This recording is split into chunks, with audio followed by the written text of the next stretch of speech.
Hello ladies and gentlemen, and welcome to Star Trek Online Explained.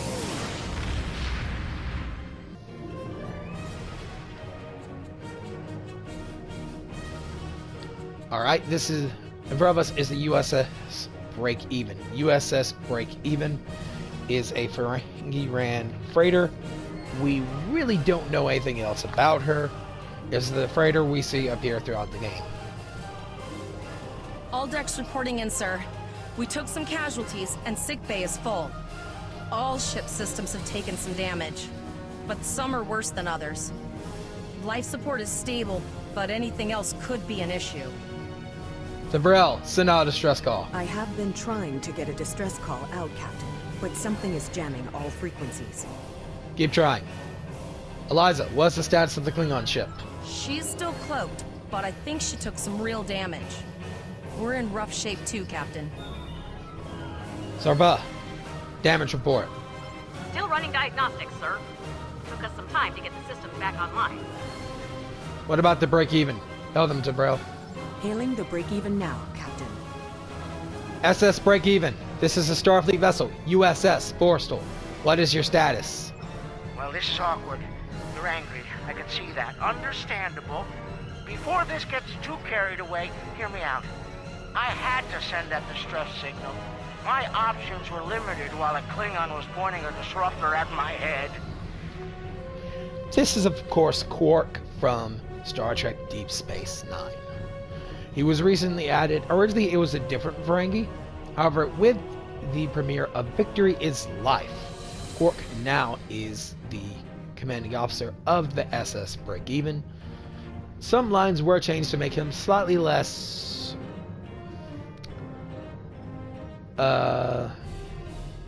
working with the Klingons. Complicit is the word I was looking for. The Klingons were thorough. They even damaged my warp drive to make things look convincing. I'll never make it to safety on impulse. Don't suppose you could lend me a hand here? I'd rather not be around if the Klingons come back. I'll see what I can do. Press up to increase your ship speed. Press down to decrease your ship speed. Use the left stick to pitch downward or upward, as well as to turn left or right. I must say, the Miranda looks much better. They updated it a few months ago to more accurately Hill, represent. full stop. I've stopped us this time, sir, but from now on, you'll be responsible for adjusting the speed of the ship. But more representative of what appeared in the show.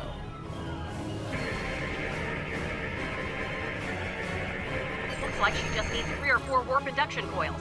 We have plenty of those to spare. Position yourself near the ships and press the X button to interact with them.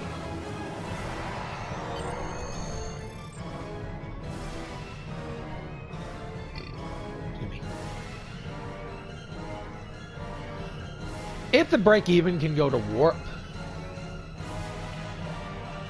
why don't we tell them to send help? Well, looks like we're on our own. At least they said thank you, I guess. About that cloaked ship full of Klingons? Zarva, do you have that damage report? Almost done, Captain. Level 2 diagnostic shows that almost all of the plasma injectors are damaged beyond repair. Do you have replacements? Not enough. Plasma injectors are made to withstand quite a beating, but I think the Klingons specifically sabotaged them when they boarded us. It's an easy way to cripple a ship. I'm installing what spares we have, but we're short 3 injectors. Without them, we can't go to warp. Any ideas, Eliza? We're not the first ship the Klingons have hit here. There's wreckage all over this region. I can scan the derelicts and see if any of them have intact plasma injectors. Do it.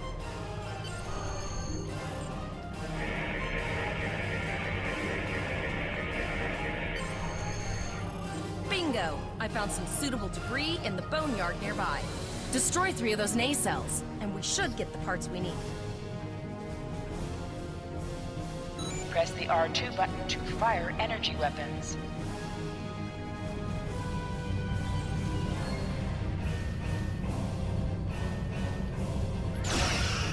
An item has dropped for you.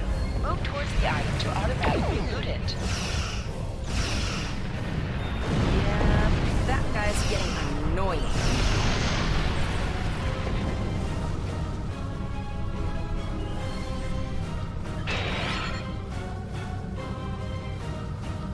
If you're the Klingon commander, why would you hail us? I know he thinks he has an advantage. I mean, Egbar is far superior to Miranda, but as damaged as he is... Misjudged that slightly.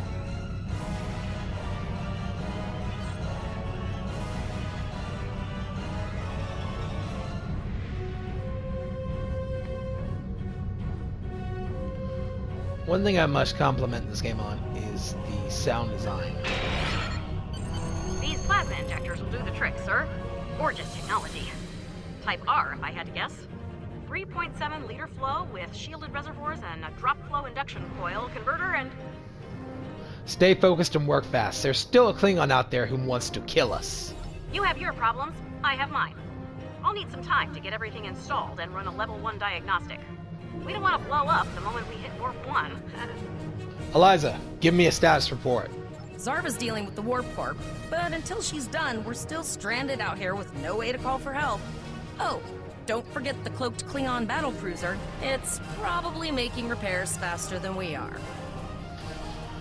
Any chance you can determine what's jamming communications in this system? Of course we can. We're the class of 2409. Tivrel has been working with the engineers, and they've pinpointed the locations of several Klingon signal jammers. That's what blocked our communications during the ambush. I recommend that we destroy the jamming satellites. We'll be able to get a call out to Starfleet then. Sounds good. You must be within 10 kilometers of an enemy to attack it. Use your plasma beam to weaken shielded targets. Ship is under attack. Target's shields have failed. Use your torpedoes on an enemy when their shield is down. Nice shot. 2 more jamming satellites left.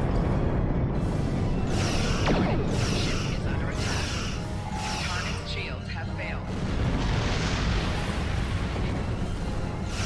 Little tip, at range, normally your phasers can bring down shields on weak targets before your torpedo can get there.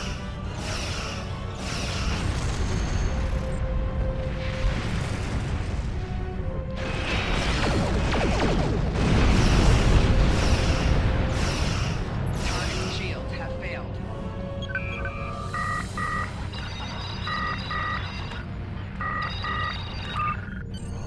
That Klingon ship took some real damage. I'll bet she's leaking plasma all over the place. We might be able to use that to find them. Do it. We need to find him before he ambushes us again. Understood. I'd rather not die to Klingons on my first day. Got it. I can trace the plasma signature right to the source. Finally, we have an advantage. I'll send the source of the plasma signature to navigation. It will show up on the map. Make it so. It's pretty far out, sir. We should use the ship's full impulse power to reach it. This will temporarily take power from other systems, but vastly improve our speed. Once we drop out of full impulse, the power will return to other systems.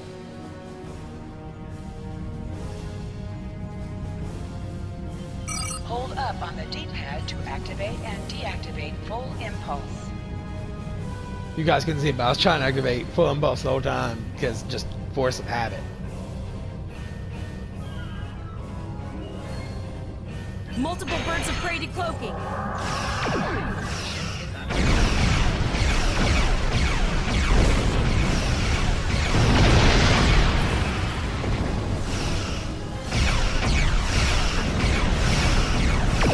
I believe those are tier 2 birds of prey.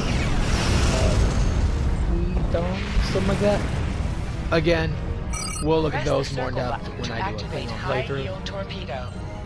The birds of prey are very similar in overall designs, Torpedo will increase the power of your next torpedo attack.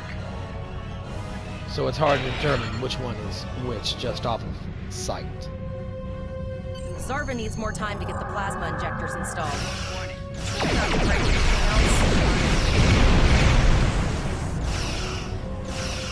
The reason this one shield was the other one was just broken. Therefore, when a cloak is lowered, there's a second or two unshielded from its waist because it takes so much power to cloak the ship. Power the ship. Yeah, both subships can fire while cloaked and shield while cloaked. The experimental bird of prey commended by Chang during Star Trek VI and the Scimitar are two examples. Incoming transmission, sir. It is from Starfleet. On screen, Tavrel. This is Captain Nog of the USS Chimera. Do you require assistance? Alright. We are now officially in the episode Field Promotions. These all blend together. I will see how long it goes. This may be a new episode, it may not. But this used to be Captain Velox of the USS Renown until it was updated to be Captain Knox from Star Trek Deep Space Nine. He is the son of Rom, who is the current Grand Marquis of the Ferengi Alliance. He was raised by his father on Deep Space Nine and often worked in his uncle's bar. Quark, that is, the Ferengi we met earlier. He was the first Ferengi in Starfleet. He later served as cadet and an ensign under the command of Cisco on Deep Space Nine. He lost a leg during the Battle of AR-558 during the Dominion War. In the year 2397, Jordan LaForge left the USS Enterprise to take command of the USS Challenger. Nog would take command of the engineering section to become chief engineer on board the Enterprise that same year. By the time of 2409, he is now in command of the USS Chimera, the first of the Chimera class, NCC 97400. It is classified as a heavy destroyer. It is a Tier 5 escort, has 22 decks, and is available to veteran subscribers of Star Trek Online to play as. The class, not the ship itself, of course. Yes, sir, we were ambushed by Klingon marauders. Pretty bold move to come this far into Federation territory, even for Klingons. Where is Captain Taggart? He was captured and taken to the Klingon ship. They killed him after he ordered us to fire in his position. And did you follow his orders? Yes, sir. I see. And you're the acting captain? Yes, sir, I am. Right. Well done, Cadet. Looks like your ship is in need of repairs. Set a course for Earth space dock. We'll get you back in one piece. What about the Klingon who killed Captain Taggart, sir? Kadek is still out there. Believe me, Cadet. If he comes back looking for a fight, he'll get one. In the meantime, set a course for our position. Chimera out. Yes, sir.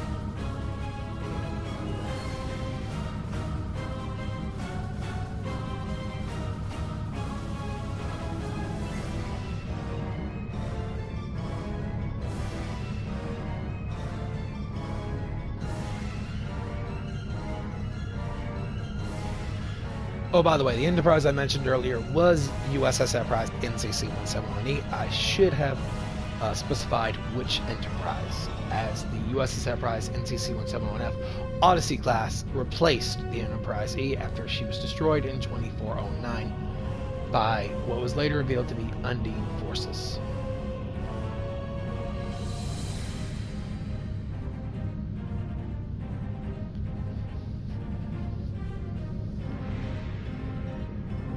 I would assume then Nog would most likely be relatively new to the command of the Chimera after the destruction of the Enterprise.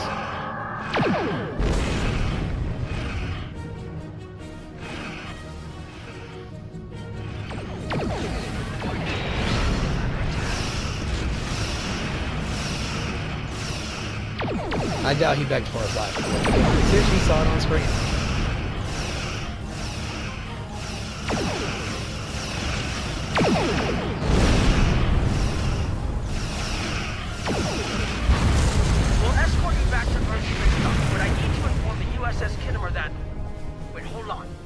My comms officer informs me that we're unable to contact the Kittimer. Not good. I'm going to the coordinates to see if they need help, and I want you to accompany me. Consider this a field promotion, Cadet. So we have finished field promotions. The next part will be a new episode, as we are beginning the next chapter of the Star Trek Online tutorial.